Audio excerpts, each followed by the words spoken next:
Grenell, integral part of President Trump administration. Yes.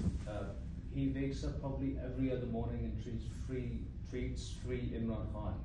I believe he has stopped doing this now, but Yes. He can influence President Trump. I would say that Rick Grenell, who I know very, very well, is one of the finest Americans that I've ever met. He gets more done in a week than most people do in a year. He's absolutely incredible. He's incredibly effective, incredibly smart, incredibly humble. I'm in awe of Ambassador Grenell. I would say I do believe that he may have been misled around some of these issues by certain individuals. I believe that, as you probably know, there's a lobby in the United States spending $2 to $3 million or maybe even more per month related to Imran Khan.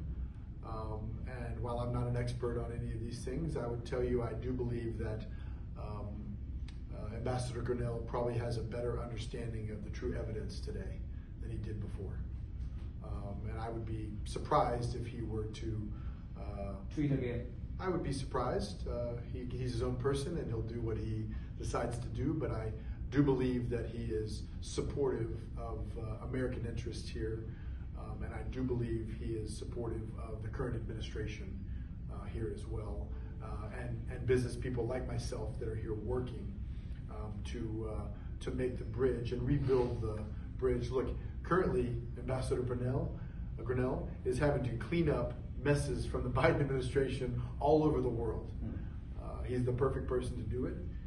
He's one of the most effective people I know, and I do believe President Trump loves him dearly, and he's a huge asset to America. Have you had a chance to have a word with Ambassador Grenell or his team about his tweets, etc.? I've spoken with Ambassador Grenell briefly, and I think he expressed to me that he has a better understanding of the facts today than he did before. And I would be surprised if he retweets any of the things he was doing before. I think he understands that there's probably a much more complicated situation in play. He may have been misled by some individuals, and I think he probably has a better understanding. So, Mr. Beach, thank you so much for your time, and hope to see you soon. Yes, with a lot of investment in Pakistan, mortgages, we're going to do the it. lower middle class. We're going to do it. Thank you so much. Appreciate it.